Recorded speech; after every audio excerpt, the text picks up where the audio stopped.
Sim Notícias. Oferecimento Móveis Rimo. Seu sonho, sua casa. Ótica Veja. Há 46 anos, sua melhor visão. Centro Linhares. Cachaça Princesa Isabel. Sabor de liberdade.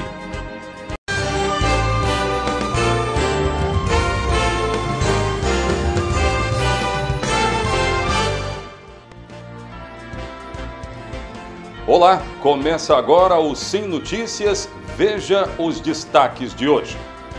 Tentativa de homicídio contra professora em Linhares foi motivada por ciúmes, afirma a Polícia Civil. Abertas inscrições para o Enem 2022. Anúncio do projeto de asfaltamento da rodovia Beira Rio, margem sul do Rio Doce, animou produtores rurais. Empresas devem dar treinamento a colaboradores para uso correto do extintor de incêndio. Aumento de casos da dengue preocupa o setor de saúde do norte do estado.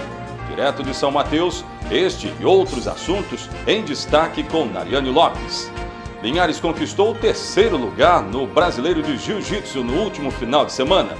Mais destaques do esporte com Altemar Félix. Agora na Rede Sim TV. Essa é da Terra.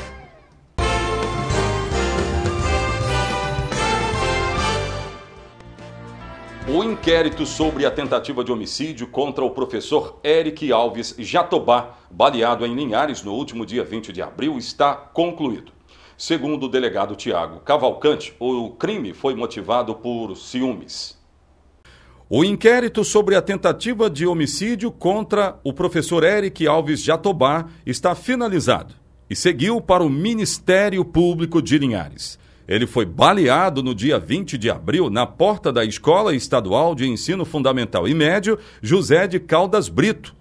Desde então, o professor segue internado em estado grave.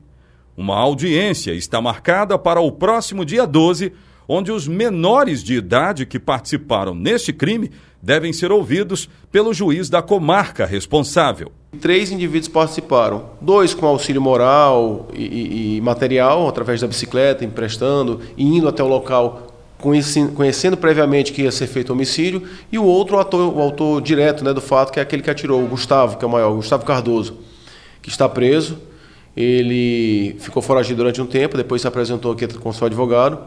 Os 2 menores foram apreendidos, um em flagrante delito, o outro através de uma internação cautelar.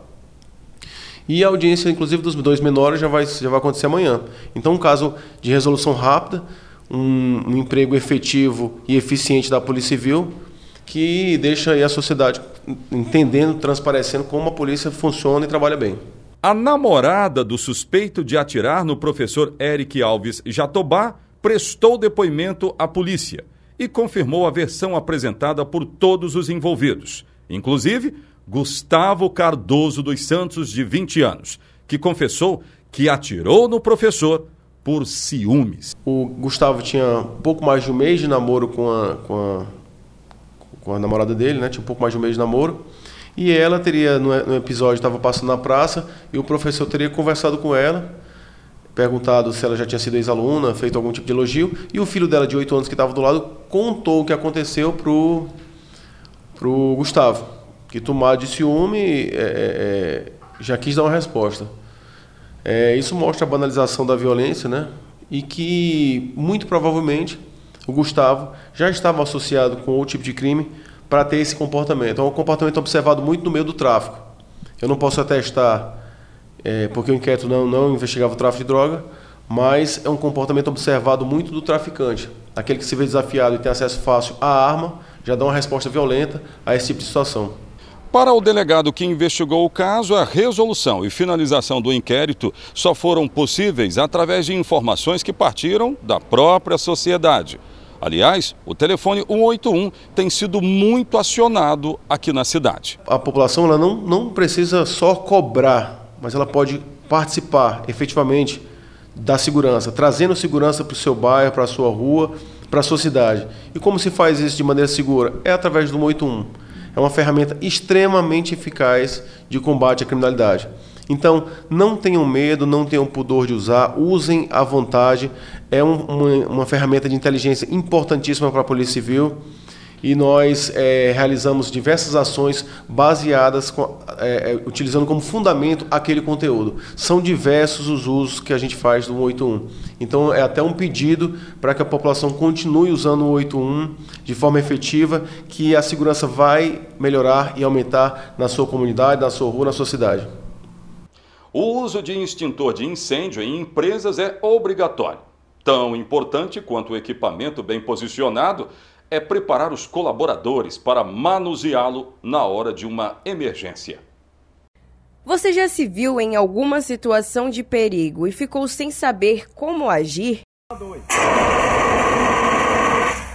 Ter noções básicas de primeiros socorros pode salvar vidas. E saber manusear equipamentos que podem auxiliar no salvamento, como um extintor de incêndio, por exemplo, é ainda mais importante.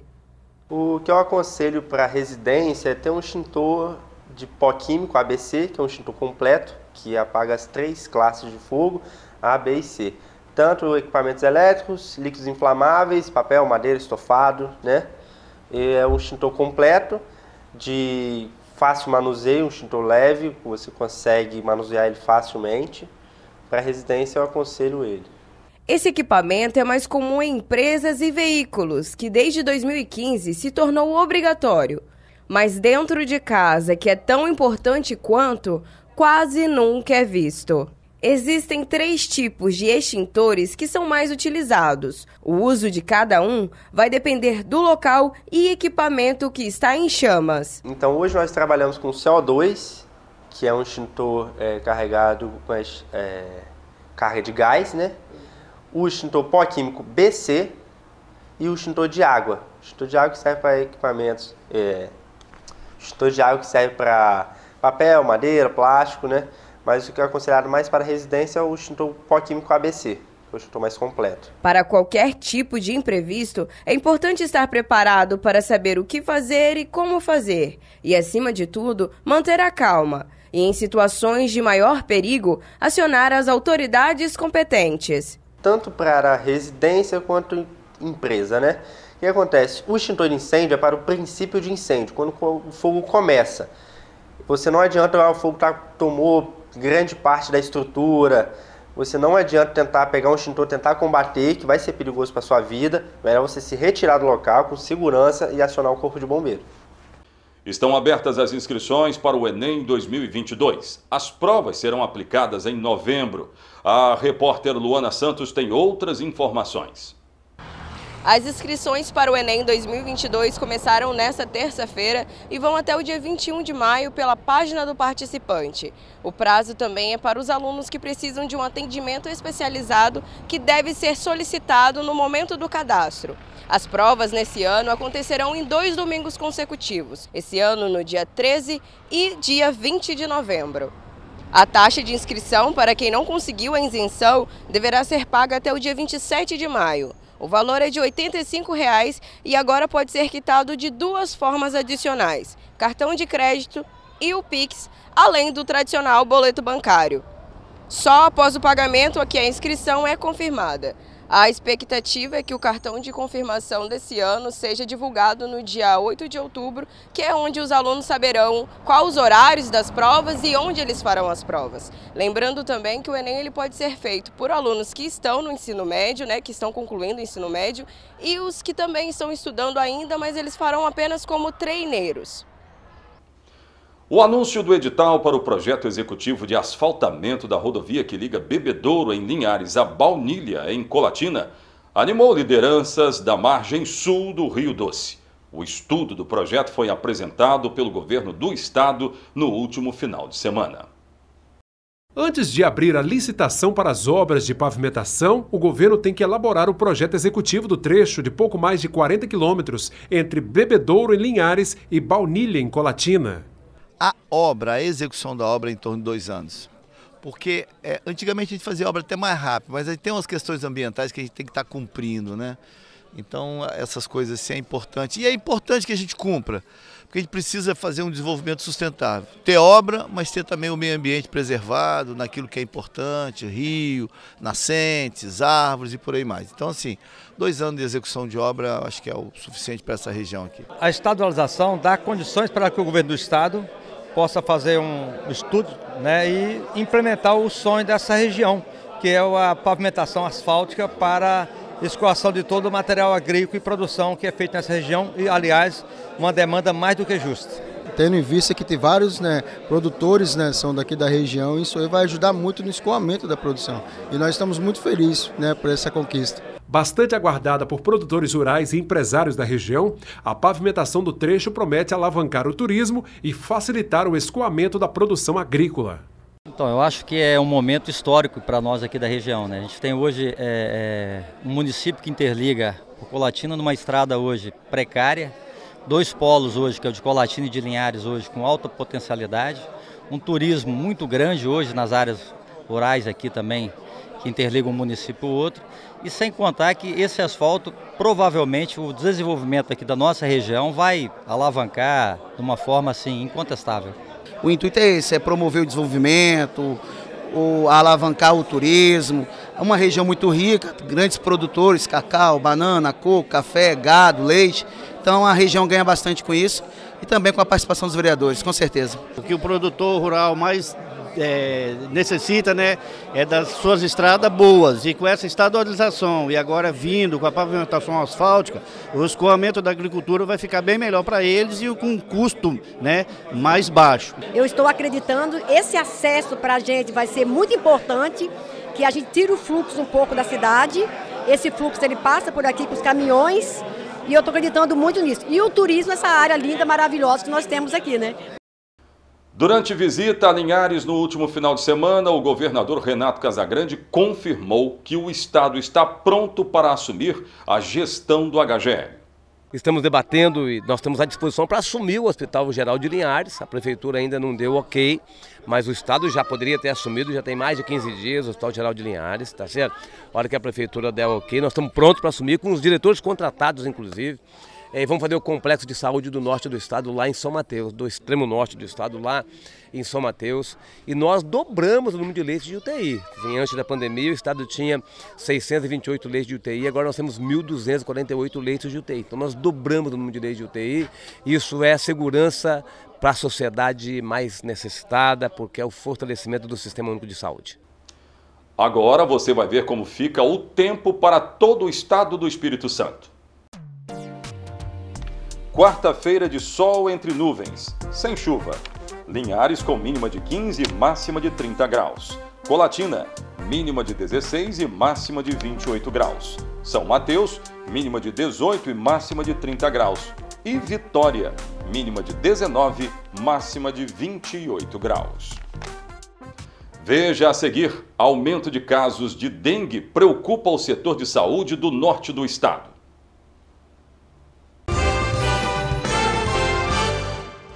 Com a diminuição dos casos de Covid, a dengue voltou a preocupar o setor de saúde. Os casos têm aumentado bastante na região norte. Direto de São Mateus, Nariane Lopes tem outras informações. Boa noite a você, boa noite a todos que nos acompanham em mais uma edição.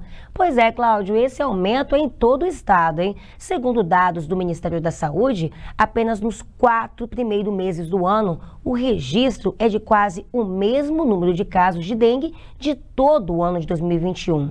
Uma doença que já é conhecida em todo o país e que agora vem tomando maior proporção. Aqui em São Mateus, um fator vem incentivando esse aumento. Confira a matéria. Uma doença que já não é mais nenhuma novidade e que vem preocupando profissionais da saúde. É uma doença que já está no nosso território há mais de 500 anos, catalogada há pouco aí, com incidências graves da doença há 30, 40 anos. Então, assim, realmente é uma doença que a gente precisa estar atento, porque ela desenvolve formas graves, pode levar a óbito, e o desconforto que ela causa nas pessoas em decorrência, das suas reações. Então, é necessário que a população auxilie e contribua nesse enfrentamento que, qual a Covid, também é uma doença que permanece e, por enquanto, não se tem um manejo a não ser a limpeza, o cuidado nas áreas domésticas e externas. E quando se fala em limpeza, o município vem deixando a desejar.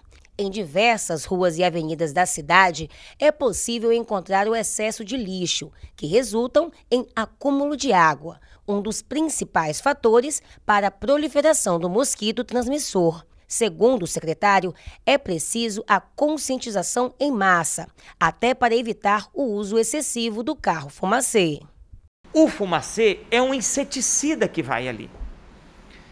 Ele agride o meio ambiente, ele agride outros animais que, com a aplicação do inseticida, mantêm o contato, causam óbito nesses animais, como alguns pássaros, como beija-flores.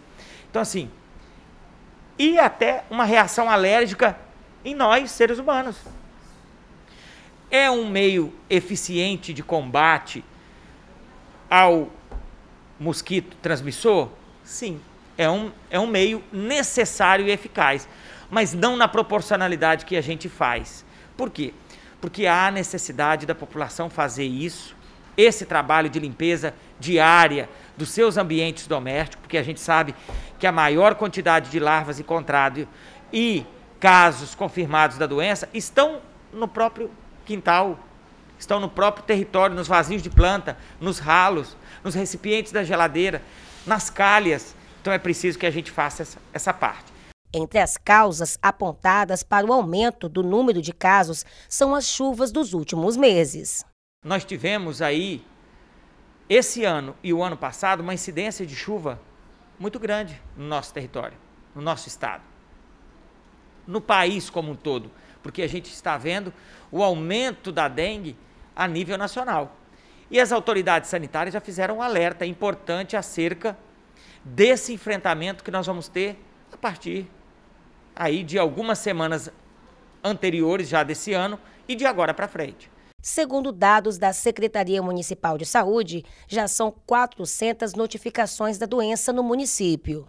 Dos 400 casos que nós tivemos até agora notificados da doença em São Mateus, 81 foram confirmados para a doença. Então, assim, é um número que a gente entende controlado, mais expressivo, né, da doença. Então, é necessário agora o manejo e o acompanhamento e o cuidado que as pessoas precisam com o município colaborar para que a gente consiga manter esse indicador e não tenha aí novas surpresas, novos aumentos e novos agravos da doença, porque nós já estamos há 2 anos sem incidência de óbito no município por causa da dengue. Então a gente precisa e deseja manter esse indicador.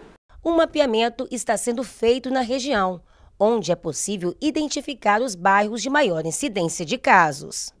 Considerando que nós temos alguns bairros mais propensos à doença, não quer dizer que só nesses bairros tem a doença. Não, muito pelo contrário. Nós temos outros bairros, mas Litorâneo, Guriri Norte, Guriri Sul, Vila Nova, Bom Sucesso e o bairro Rodocon são um dos que a vigilância ambiental, por meio dos agentes de combate à endemia, estão mapeando e encontrando maior quantidade de larvas e capturas do Aedes aegypti e também dos casos confirmados de dengue nesses bairros. Obrigado, Nariane. Até a próxima, então. Você vai ver a seguir os destaques do esporte com Altemar Félix.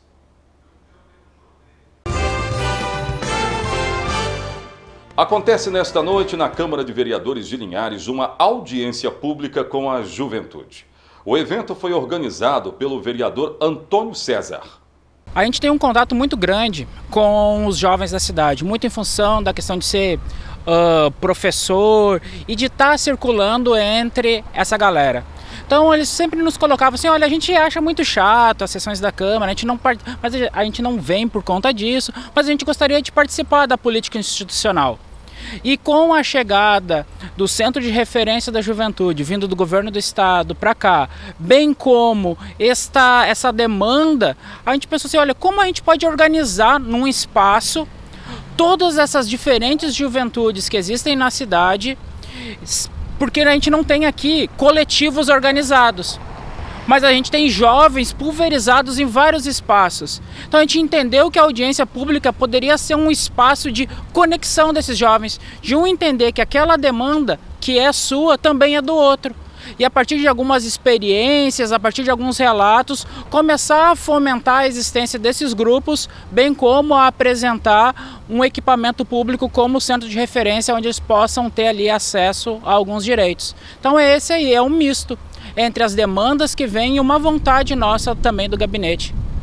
O linharense Edivaldo Maguila conquistou o 3º lugar no mais importante campeonato nacional de jiu-jitsu no último final de semana.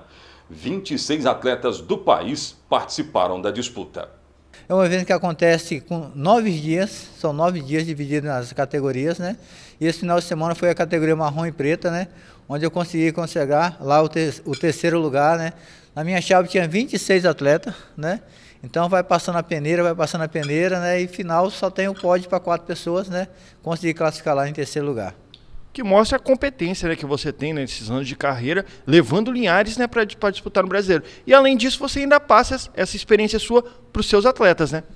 Então, a gente tem, né, uma escola aí que é formada de atletas, né, onde tem vários competidores, né. Então, com isso a gente participando, a gente está incentivando outros também a participarem também, né. E na oportunidade a gente acaba se dedicando um pouquinho mais, né.